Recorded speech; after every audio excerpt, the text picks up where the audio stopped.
بغلام علیم، انہوں نے کہا کہ آپ خائف نہ ہوں، ہم آپ کو ایک فرزند کی بشارت دیتے ہیں جو بڑا عالم ہوگا۔ قالا ابشرتمونی علی ام مسنی الکبر فبما تبشرون، ابراہیم علیہ السلام کہنے لگے کہ کیا تم مجھ کو اس حالت پر بشارت دیتے ہو کہ مجھ پر بڑھاپا آ گیا؟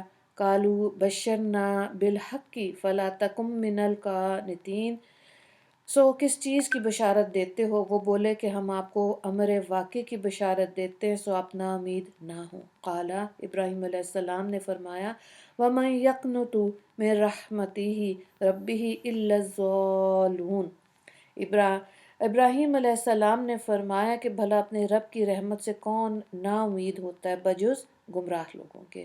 قال فما خطبکم ایھا المرسلون، اب تم کو کیا مہم درپیش ہے؟ قالوا انا ارسلنا الی قوم مجرمین، اے فرشتوں، تو فرشتوں نے کہا کہ ہم ایک مجرم قوم کی طرف بھیجے گئے۔ الا علی لوط انا لمنجوہم اجمعین، مگر لوط علیہ السلام کا خاندان کہ ہم ان سب کو بچا لیں گے بجز الا امرأتہ قدرنا انہا لمن الغابرین، بجز ان کی بیوی کے کہ اس کی نسبت ہم نے تجویز کر رکھا ہے کہ وہ ضرور اسی مجرم قوم میں رہ جائے گی۔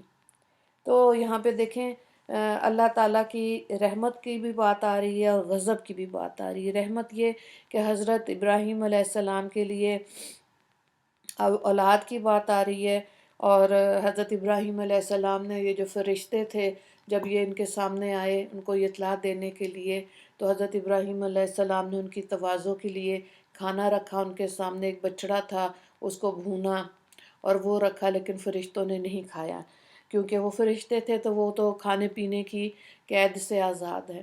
اور دوسری چیز انہوں نے قوم لوط پہ عذاب کی بات کی اور یہ بات بتائی کہ ان کی جو بیوی تھی حضرت لوط علیہ السلام کی وہ مومن نہیں تھی، وہ شر و شرارت رکھنے والا مزاج تھا اس کا، اس لیے اللہ کا غضب اس پر بھی نازل ہوا۔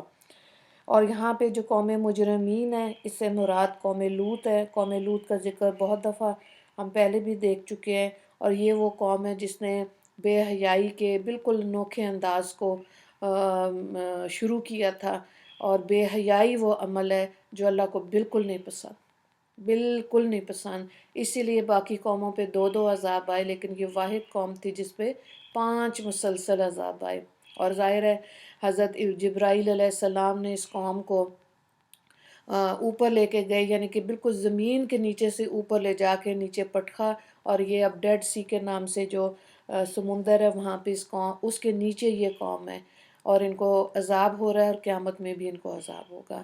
ہم جنس پرستی کا انہوں نے اس چیز کا آغاز قوم لوط سے ہوا تھا، جو اب آج کل کے زمانے میں اگر آپ دیکھیں کتنے ملکوں نے اس چیز کو لیگل کر لیا کہ مرد مرد سے شادی کر سکتا ہے، عورت عورت سے کر سکتی ہے، لیکن ان نیچرل وے آف لیونگ ہے یہ، جو میڈیکل پوائنٹ آف ویو سے بھی غلط ہے، لیکن اللہ کے حکم میں اس کام میں اللہ کی حکم کی بے حد نافرمانی ہے۔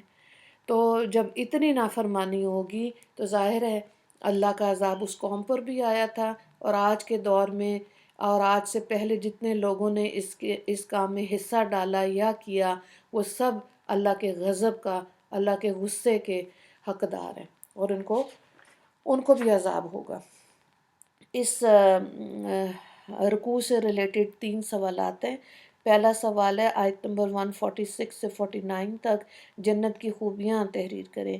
دوسرا سوال ہے حضرت ابراہیم کے مہمانوں کے کھانے، حضرت ابراہیم کے مہمانوں نے کھانا کیوں نہیں کھایا تھا۔ تیسرا سوال ہے قوم مجرمین سے کون مراد ہیں۔ دعا کر لیتے ہیں۔